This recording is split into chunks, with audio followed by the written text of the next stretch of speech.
All right, everyone, welcome back into another NBA DFS live stream. I have you guys covered here for the New Year's Day slate. Hopefully, you guys had a good 2023 season for NBA and just all your sports. Hopefully, you have a good 2024 season. We were mentioning beforehand, kind of an interesting slate. We do have a couple of big injury news items, and then just a lot that we're still waiting on again today. What are your kind of initial thoughts for this slate? Yeah, man, looks like one of my more favorite slates to play. I mean, looks like a pretty fun slate. We have, Phoenix without KD, and then obviously Portland's really depleted as well. So that game in particular can be really interesting to target. And then it should be a fun slate. Let's actually just start off the news segment with that kind of game, and starting really with KD being out. Obviously, that's going to shift a lot of usage. To me, my biggest question is: are they really? You did. Are they really going to run out Bradley Beal 30 minutes? Because to me, it's like Bradley Beal. Are they really going to run him out 30 plus minutes in this game? That's my biggest question, because he was coming in off of a game where he was just 35 minutes at the back end of a back-to-back. I don't know, like, it feels kind of risky. It does also seem like they rested him so that he was like good to go when he came back. What are you doing with Bradley Beal tonight? Because he's pretty chalky. Yeah, so if he was even 7K, I would be like, okay, maybe a fade is reasonable. But at 6.1K with no KD, like, this guy is way too cheap. Assuming he plays 30 plus, which I think he should. I think he looks phenomenal. Probably going to be chalk that I do eat. Yeah. I agree with that there. What about any of the other plays? Like, we got Grayson Allen, 32 minutes, pretty cheap on FanDuel. Eric Gordon seems like a decent play, but mostly just shot dependent. Also a FanDuel play. And then Devin Booker not pulling in too much ownership because he's priced up. Yeah, are there any other options here that you're getting to? Yeah, Devin Booker, I think, makes her a pretty solid spend up. 9.8K. Great matchup here against Portland. So I definitely want to be. I mean, the model doesn't project him for much ownership at all. I think that's a mistake. So, yeah, I like Devin Booker as a contrarian spend up, which I think is weird. But yeah, can you hear me now on the slide or no? Yes. That's strange. I don't get it. Okay. So yeah, let's switch again to Portland then, the other side of that game. So we should mention it is a 9.5 point spread. So there is some risk. Yesterday I was pretty high in Wemby in that Boston Spurs game. That game ended up blowing out. That didn't work out. That being said, I was pretty high in Reeves and he had a good game. But Portland here, they're pulling in some ownership, but not too much. They're more chalky on FanDuel. To me, Malcolm Brogdon is someone I'm going on my way to play. Jeremy Grant, I think, has insane upside. And then from there, I don't know exactly what I want to do. I will say that Sharp being out would make me really want to get to Scoot Henderson. Sharp is still questionable. Yeah, so I think it's kind of interesting, right? Jabari Walker picking up the majority of the ownership at 5K, but I believe they really cut Moses Brown minutes, and I think to operate the backup center is also doubtful. So I think that's why we're seeing Walker being chalky. But actually, you mentioned him. I really like Jeremy Grant here at 7.3K. Kind of is the guy there with no Simons. He gets a massive usage bump. So yeah, I'm right with you. I love Jeremy Grant. You can still hear me, right? My camera went out. Though. Yeah, you're good. Okay, let me try to fix that. Can you just touch on really, I don't know, maybe we'll jump into Miami because we got news that Butler is out. Let's just jump into that game, and I'll fix my camera while we're doing that. Yeah, no worries. So, so for Miami, I don't think there's too much news. There's still, I think, is everyone healthy? There is Richardson. He may be out. I need to check the injury report. But Miami pretty healthy besides a couple guys. So I think obviously Bam Adebayo and Hero obviously fine tournament plays as always, but not a team I'm going to be targeting too much today. Yeah, I got you. All right, so I'm back now. Sorry about that. That was weird. I bumped my laptop and the cord just kind of went out, but weird. Yeah, we got Kyle Lowry projected for minutes in that game still.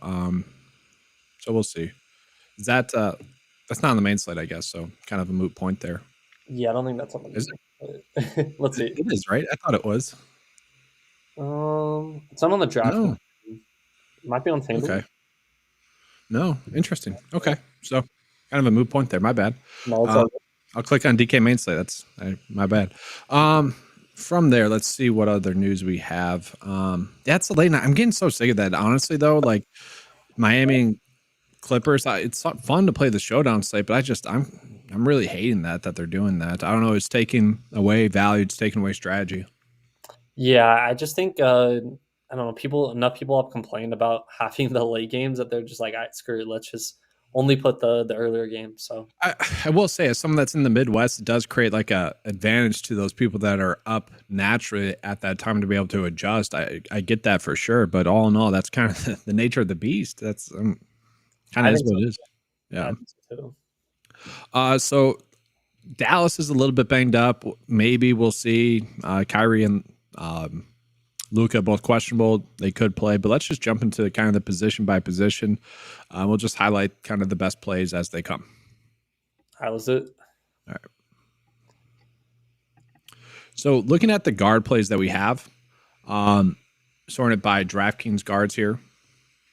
Luka's coming in as best. Now we lost him. Oh, weird.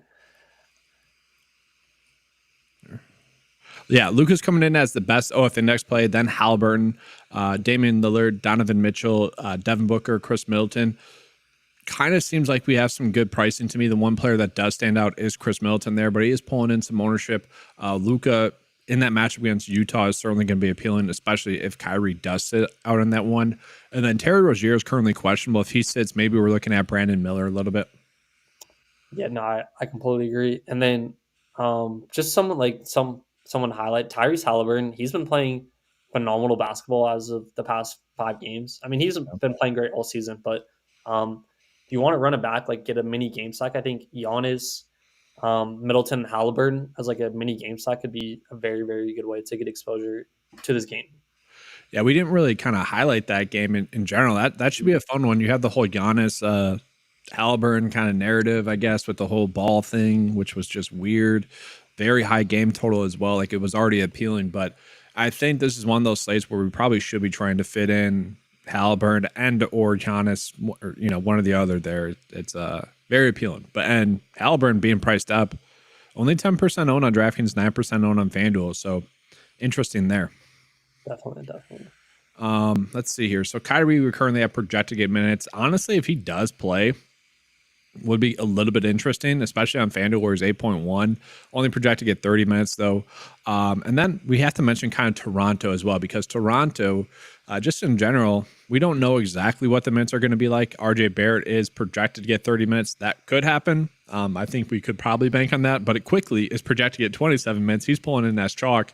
To me, it feels like a wait and see approach, but at the same time, quickly is pretty cheap, and for that matter, RJ Barrett's pretty cheap as well. We just saw OG have a pretty good game in his first game for the Knicks as well. Are you targeting any of those two plays, or just really any of the Toronto plays, guards at all? Yeah, so like you're saying, I would obviously like to get the wait and see approach, but as DFS players, we kind of want to be on the train before they do get priced up and popular. So yeah, I think Barrett and Quickly both fine. I'm curious to see if Quickly starts here. I know they'll start Barrett, but if they start Quickly, I think he's a really good play as well. So I'll probably be overweight to both those guys just in tournaments. It is interesting because, like, I literally played in the last slate just to get a lot of Gary Trent Jr. because he seemed like he was in a smash spot. He had an awesome game in that game. I don't know. That's where I'm like, maybe they ease them into some minutes. It's very tough to say for sure, but they're both a little bit too cheap. And then that's my way of saying maybe Gary Trent Jr. is still a good GPP play. But does that almost make Scotty Barnes too thin as a play now?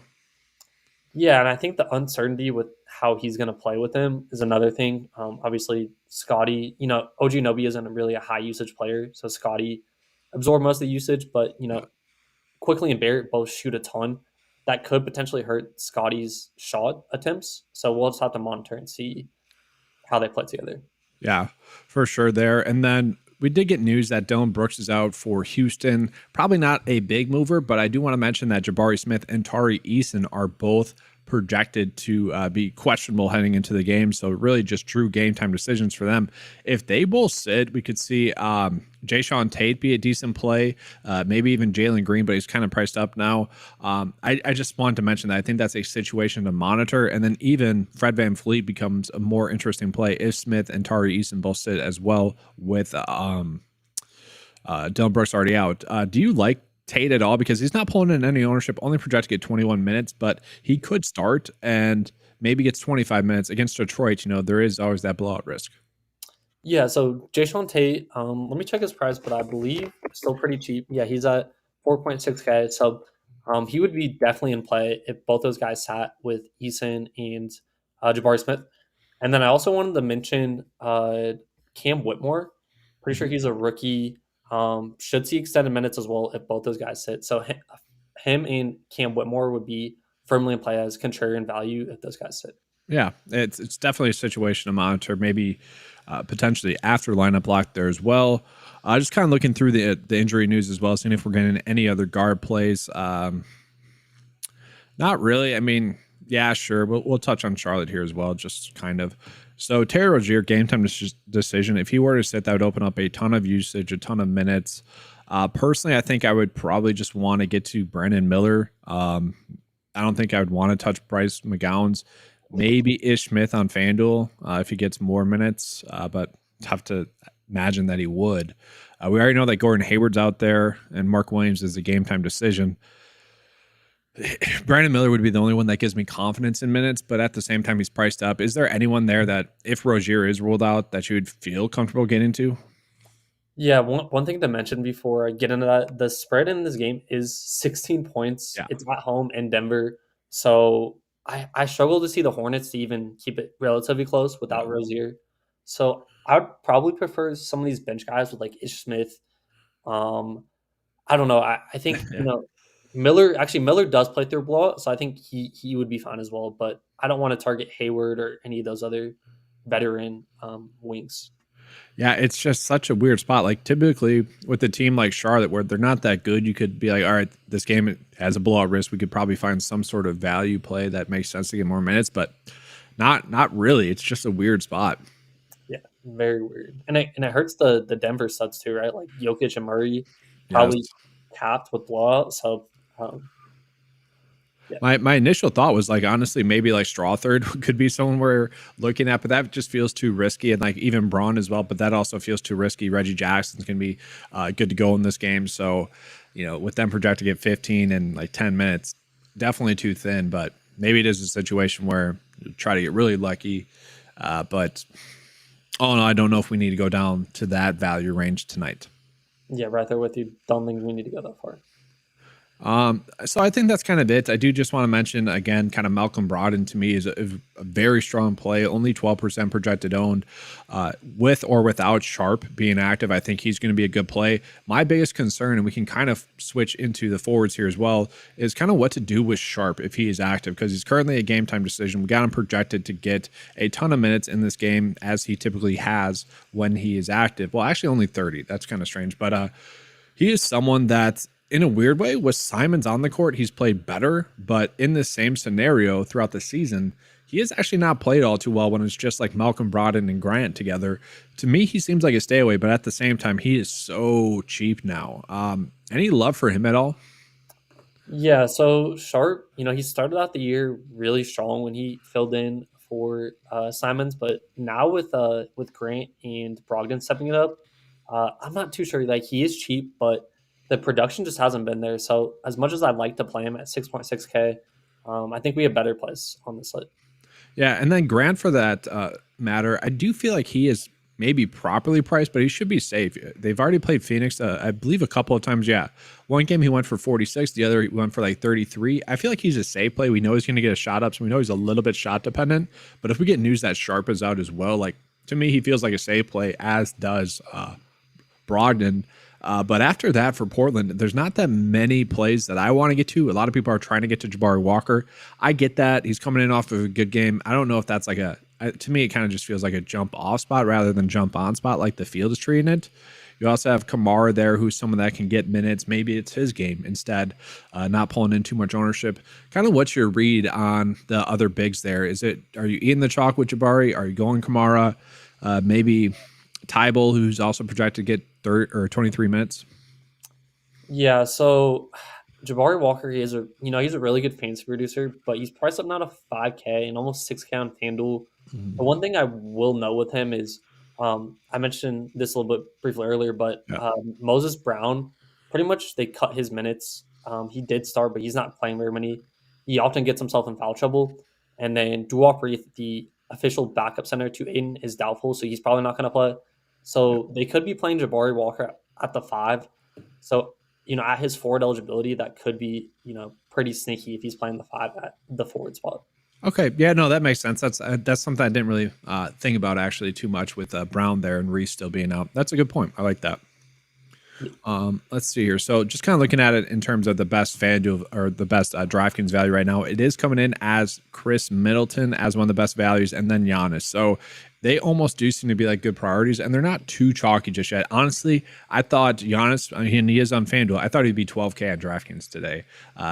So I kind of think we're getting a decent edge there. His points, rebounds, and assist prop today is set at 55, which I think that's what it opened at. I don't know if it's still there, but that tells us that just on his points, rebounds, and assists, he should get us 55, more than that, like 65 fantasy points. So to me, I think we want to be prioritizing really him on both sides. And if he has a bad game, I'm kind of like, oh, well, I feel like that's just the correct move.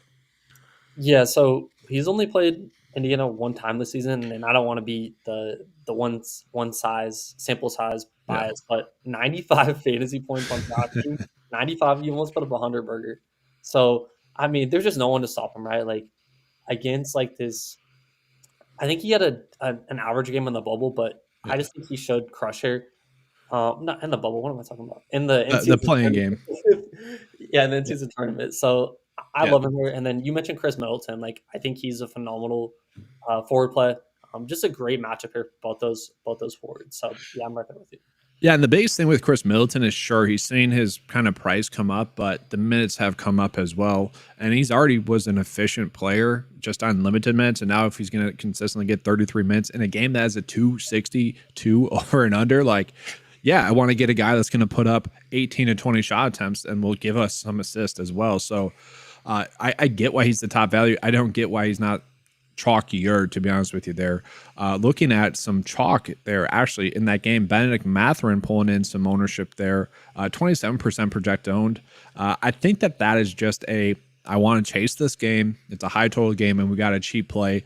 Maybe we get lucky. Do you see any other plays there for Indy that you could be on, or do you like that play for Benedict Mathurin?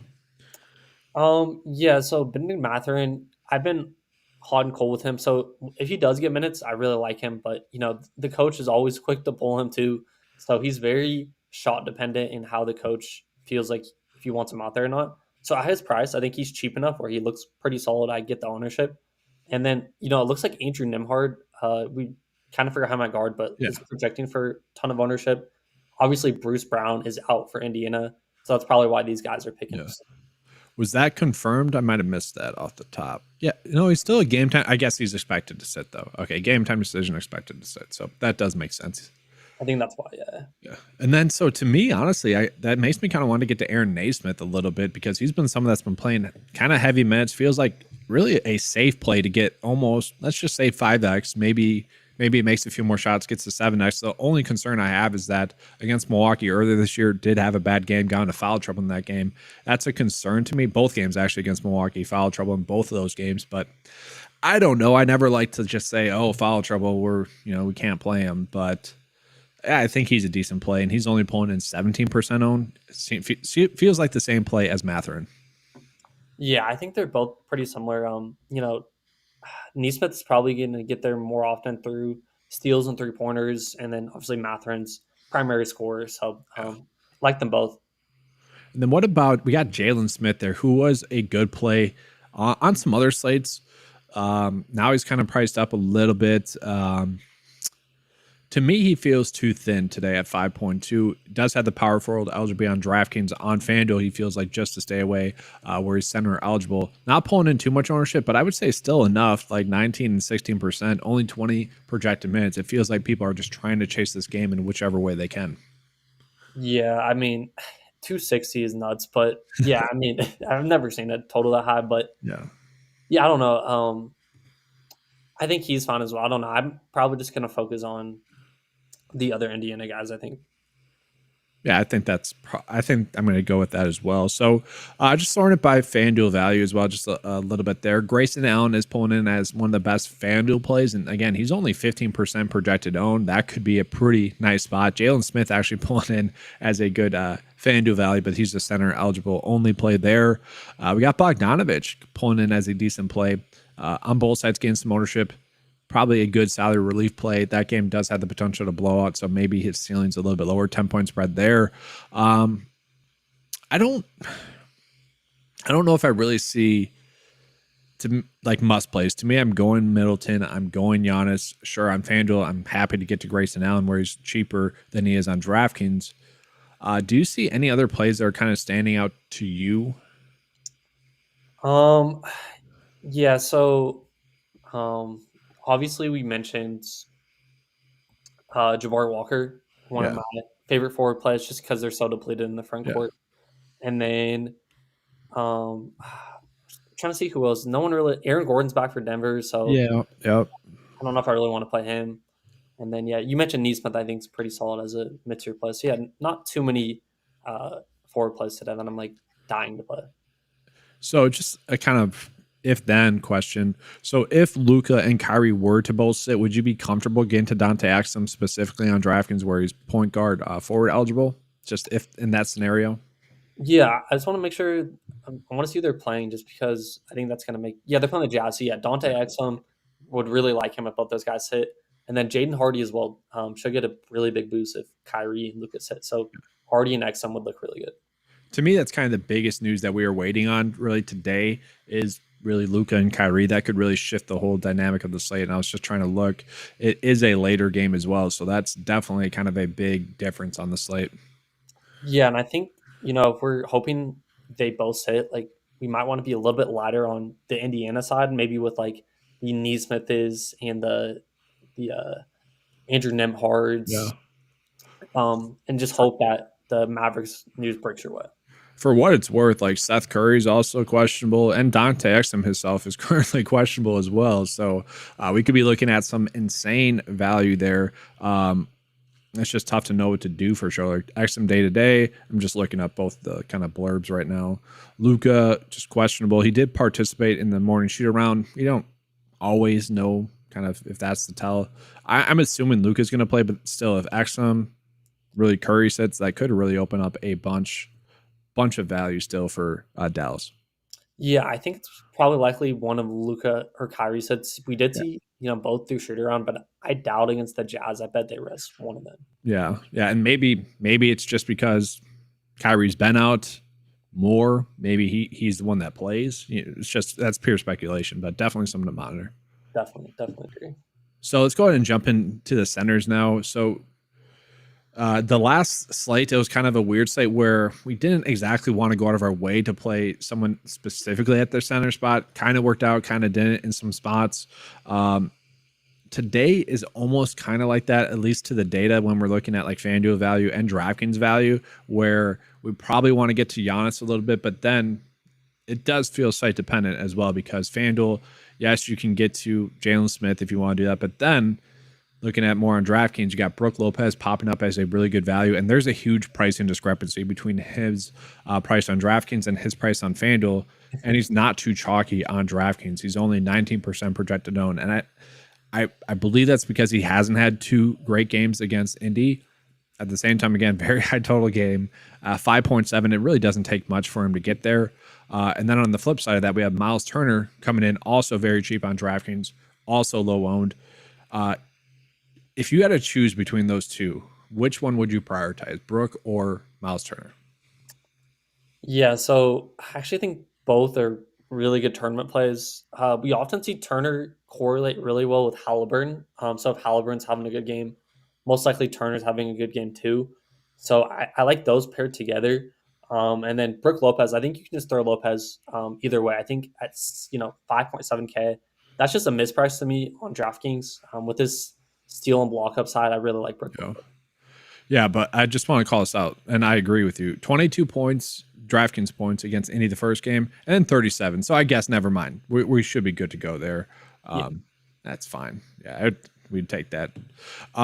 Any other center plays? To me, like Jakob Poeltl is a play that I wanted to get to at the start of the day, just because, again, I didn't know what the minutes would potentially be like for Quickly and RJ Barrett. I still don't think we know that. He's 6K, projected at 28 minutes. If he gets 28 minutes, I feel like he's too cheap there. At the same time, probably a little bit too thin. You got Derek Lively pulling in as a good value going against Utah.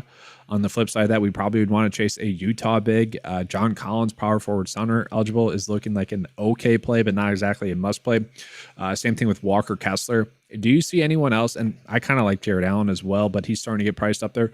Do you see anyone that you feel like is a very strong price point play? Jalen Duren's pulling in some chalk. Like any of those centers that you feel like are I shouldn't say must plays, because Giannis probably must play ish.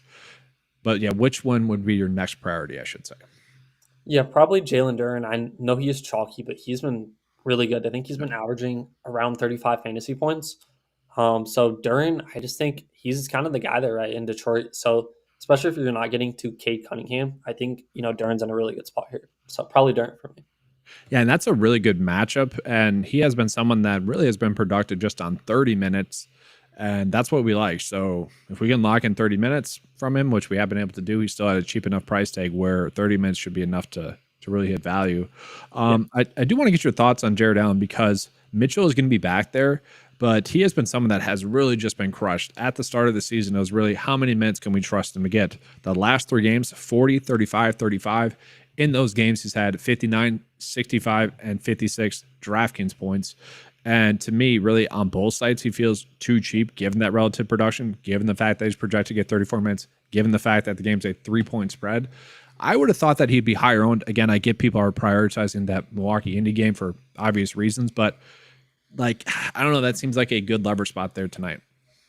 Yeah, so Allen, always a firm tournament play. He's been, absolutely crushing. Like, I've never seen Allen put up 50 plus and 45 plus in 3 straight games. So that's crazy. I think he's very solid tournament play.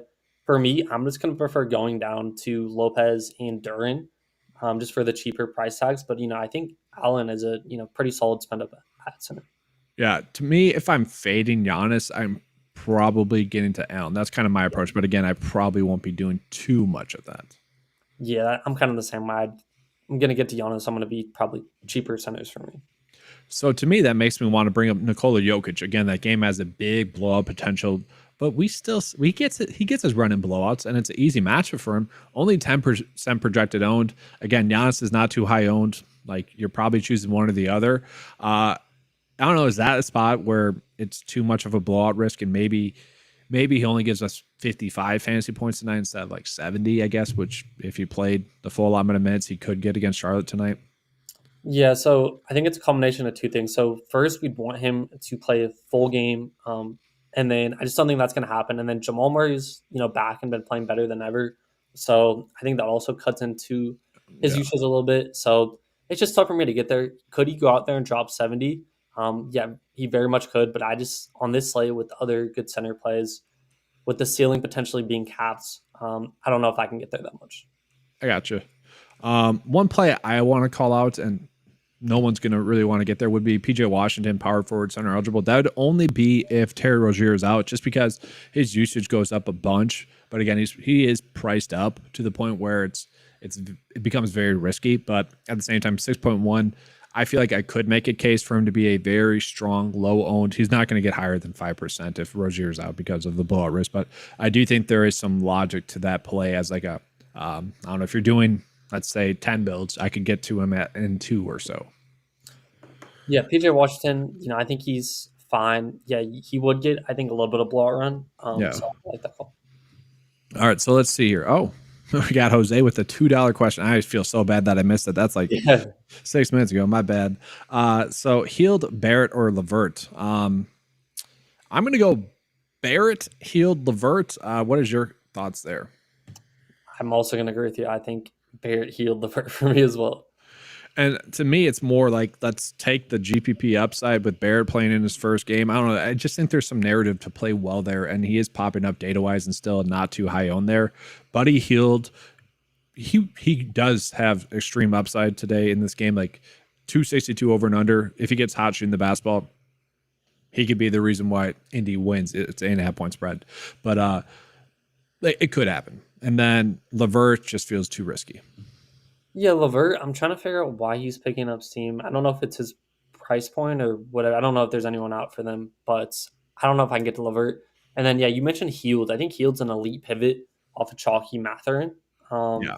Could easily be Heald over Matherin to close. So I like that call. So I do want to check the last game. The last game against Milwaukee, he did not shoot the basketball 1 for 6 in the play-in game, 0 for 6. So he's had 2 bad games against them. Buddy Hield. At the same time, he was like the only one for the Pacers that was not making open threes, and that specifically in the in-season tournament. I keep saying playing game. It's whatever. It's my bad. But he's someone, dude. They need a better name for that. They really do. In-season tournament just sucks. Just come up with like a. I don't care if it's like a sponsored name. The NBA is just trying to generate revenue by that, anyways. Yeah, call it whatever. I don't know. What's the biggest NBA sponsor right now? Call it the Skims tournament. I don't care. Whatever, like give it some sort of name. Yeah, exactly right. Yeah, Buddy Hield does have some upside if he gets hot.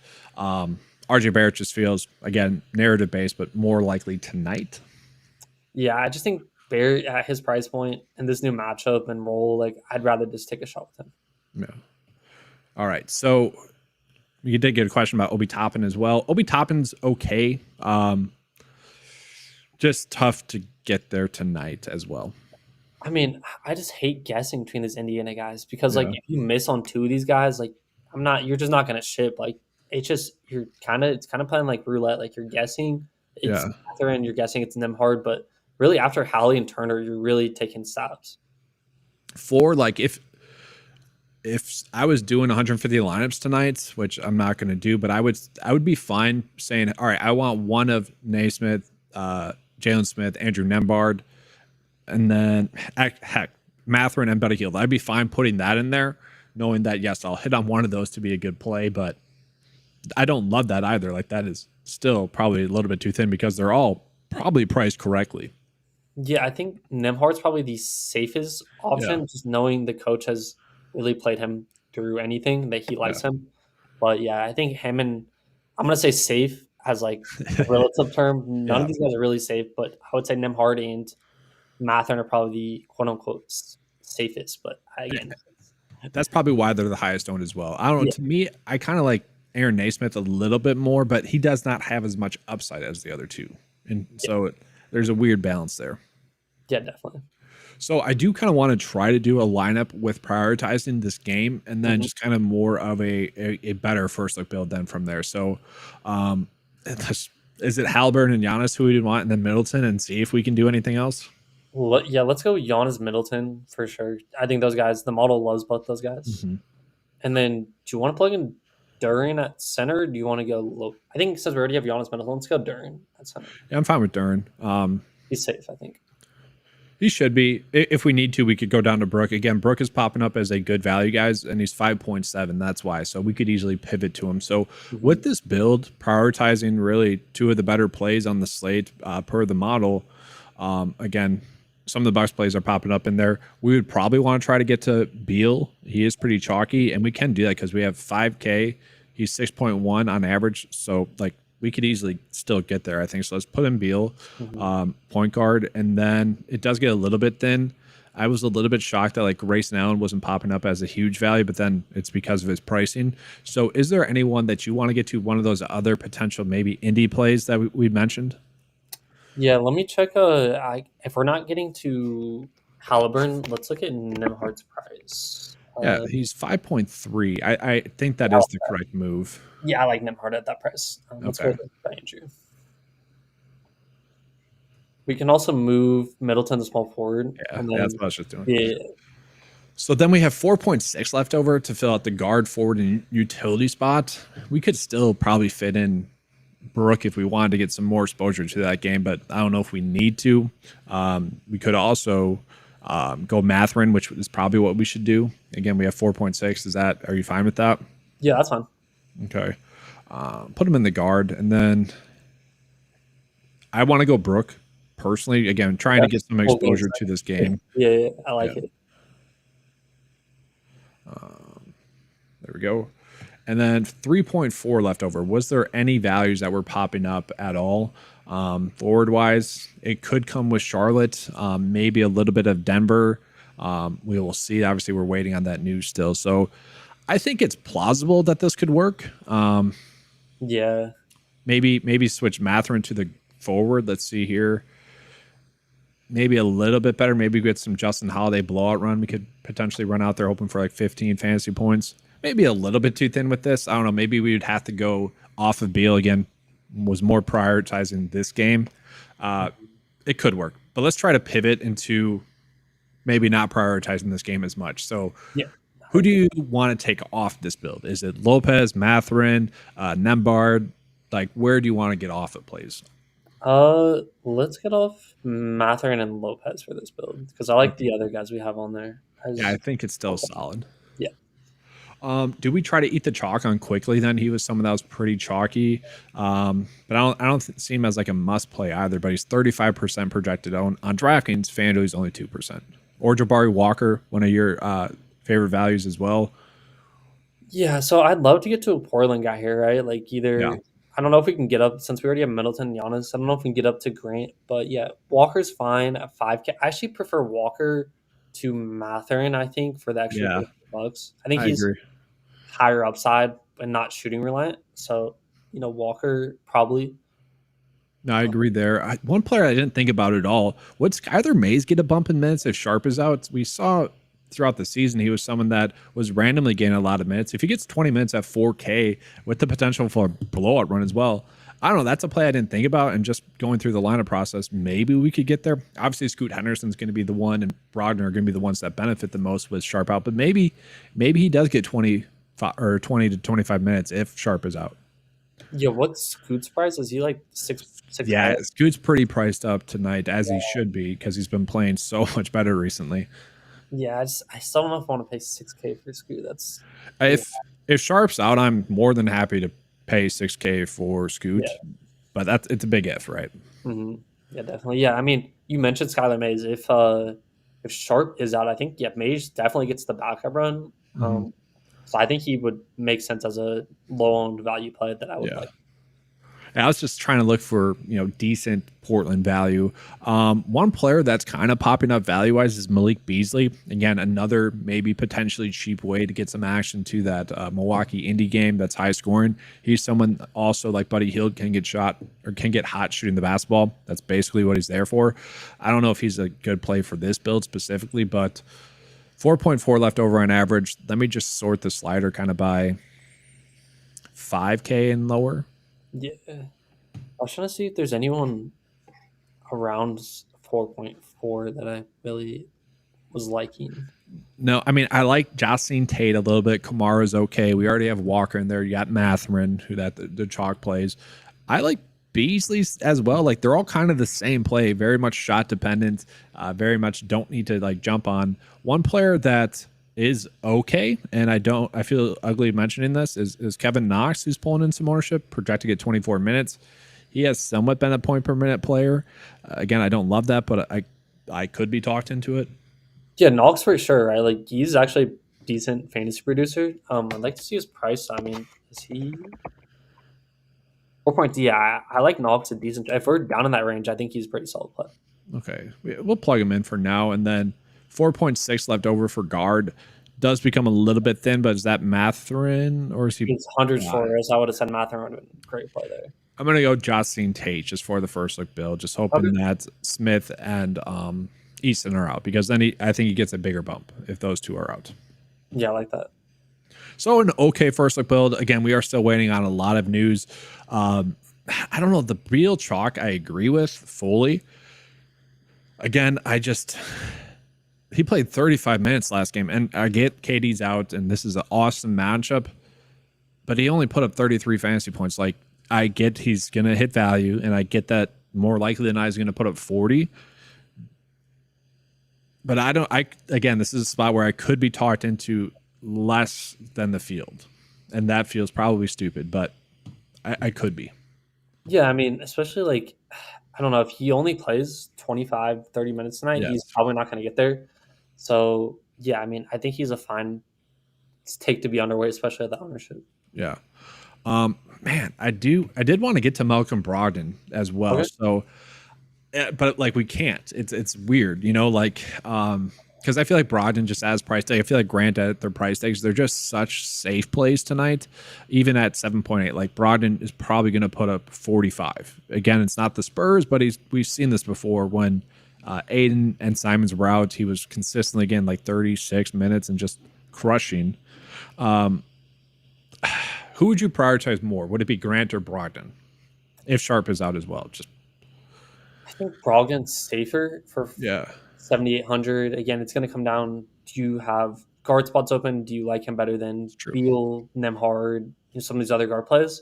But I think, obviously would prefer Brogdon. But yeah, Jeremy Grant, I think, is a phenomenal tournament play as well. So I keep saying the same thing, but I think they're both phenomenal tournament plays, right? Like, no one's going to get there. Sharp's out, they're going to both project really good. And then just real quickly, I want to do one other quick pivot, real quick. I want to try to get Haliburton in, see if it's even possible with the 3 Milwaukee plays. Okay. So I have to go off of really all the value that we're on, and probably Durant's. It'll be ugly, obviously, but no, Haliburton's been incredible, dude. I can't believe the assist stuff. It's crazy, like. It's insane. So yeah, it's already too thin right here. Like we probably can't play Nembhard then. Yeah. Couldn't. I think Nemhard getting off Nemhard if you're playing Hallie. Yeah, definitely. And then you might not even be able to play Middleton, honestly. Yeah, I would just go Giannis and Hallie. Middleton's gonna be tougher to get to. Yeah, and then 4.2 it does open up a little bit more then, but you are definitely still strapped. Like all the plays that we want to be on tonight that are value are literally 5.3 or so to like 4.4 or so. So average salary of 4.2 is thin right now. Again, we are still waiting on some news for Dallas. Yeah, man, I'm kind of hoping Dallas opens up some value. I just did want to see is Hardy and XM, are they both priced up for Dallas? Let's see here. So Exum is priced at he is 6.2 and 6.8. Hardy, we don't have him projected to get minutes. Let me pull him up again because everyone else is projected to get minutes right now. He's 4.7. So I like that. Yeah, they're both up. Yeah. Josh Green would be someone that would get a bump. He's kind of cheap. So Grant Williams also kind of cheap, but no one is like below 4K. There's no like free squares seemingly tonight, or even like risk reward based plays for like under 4K. I'm actually going to sort by that real quick, and then I'll be getting out of here shortly. Because obviously we want to be targeting like Pat Connaughton, maybe. That's it. That's the best like sub 4K play that we have. Yeah, very, very slim options. Like Christian Brown's on there, but like blowout run potential. That's too thin for me. Like I don't know. If I were to do that, I would probably honestly just go to like Julian Strother or even like Cameron Payne, just hoping that he makes like 4 buckets in the 14 minutes that he plays and get like 12 points. So it's crazy. Yeah, me too. I would just prefer Strother. Strother can put up a ton of points and blow out. So. And then we did get 2 kind of fun questions. I'll talk about Londo's in a second here, but thoughts on Gary Trent Jr. I'm fine going back to him, just hoping that they don't take away his minutes completely. But it does feel a little bit too thin. Yeah, I'm just curious what they're going to do with the minutes. Like everyone's assuming Barrett and Quickly are just going to come in and steal his minutes, but we don't know that. Like they could easily just play Gary Trent and pull Quickly off the bench. So it's just so up in the air. Like the more I think about it, like do I really want to play Barrett and definitely Barrett, I think, but do I want to play Quickly over Gary Trent? Like we don't know. So, we are getting a slight price discount on Barrett tonight because he got traded, but still projected to get 30 minutes. I don't know. Him and Quickly are both shot dependent, where Gary Trent Jr. can kind of get it done other ways as well. But if they all get 30 minutes, like it's it kind of just sucks for Toronto. Like, to me, the best play there is Jakob Poeltl, also projected to get 28 minutes, but he is also kind of priced up. So they are more difficult tonight for sure. Yeah, no, definitely. I might just end up fading them low key. Like, I don't know. I just prefer the higher game totals and stuff. So. Yeah, I think so. So last question, guys. So we got Londo, favorite stud, value, and low in play. I think that's a good way for us to end the video, kind of giving our favorite stud, favorite value, and favorite low own play. Honestly, this would have been much easier yesterday where we got a bunch of kind of low own plays that had upside. Tonight, I don't know if we're getting that many like great low own plays. Are you ready for that question? Because I can give my two favorite kind of values and low own plays, or favorite values and stud. Yeah, you go ahead. I'm still kind of looking for my low own play that I want. Yeah, so besides Giannis, because that kind of feels like cheating, I'm going to go with Malcolm Brogdon as kind of my favorite stud. If you will say a player at 7.8 is a stud. Again, like, it's kind of priced up. I typically go like 8K and higher. For value, I'm going to kind of cheat and just use the DK value rating. If you want to look at it that way, I would say the $3 are going to be very good DK values. Obviously, we have Quickly there as well. I'm kind of cheating there by going with those plays. Obviously, we have Bradley Beal as well. But to me, it doesn't really make sense not to use that tonight. Like, those are going to be the good values. And at the same time, you could say that those plays are a little bit low owned as well. Like, to me, Giannis does feel like a great leverage spot. So I'm kind of cheating there. But, like, I feel like that's one of the best plays that we get. I feel like Giannis should be 40% owned tonight, which sounds crazy coming out of my mouth. But again, 55 points, rebounds, and assists is over and under tonight, which is crazy. Yeah, so I'm kind of right there with you. So besides the obvious play, Giannis, obviously, for low end studs that I really like Devin Booker at his projected ownership. I think that's crazy, great matchup for Booker. Yeah. And then Tyrese Halliburton as well, right? Like, really low owned, phenomenal matchup here. So if you're not getting to Giannis, I definitely want to get to one of Hallie or Booker there. And then what was the other two aspects we had? Yeah, we kind of favor value, and you kind of mentioned low owned already. So, and like, Giannis is the stud. I don't know. Do you have any other? You kind of mentioned stud. So any just value, let's say 5K play. You mentioned Jabari Walker, Andrew Nembhard is kind of one as well. Kind of what's your favorite of those plays? Yeah, so those are kind of the chalkier ones. I want to say we mentioned Kevin. I really like Kevin Knox as a low value play. I think that's going to be my low value play. That's a good call, especially on FanDuel. 4.5, only $300 more expensive. 8%. Yeah. And for me, I'll toss in Tate as well, kind of someone I mentioned a couple of times now. Again, if Eason and Jabari Smith are out, I think they're both good plays. And to that matter, I should have just mentioned this already. If one of those two are active and the other one's out, like if Jabari Smith's active and Eason's out, I like Jabari Smith a lot more. Vice versa, if Smith's out, I really like Eason a lot. Yep, completely agreed. And yep, right there with you, actually. Then we got Barry Jones, last one here, Mays/Mathurin. Yeah, those are fine. Again, Skylar Mays, if Sharp is out, I think we'll get a minutes bump, but we'll have to check that before lineup lock. And then Mathurin, he's right in there with the Indy plays. Real quick before we go, we did get news that Tari Eason will play. Okay.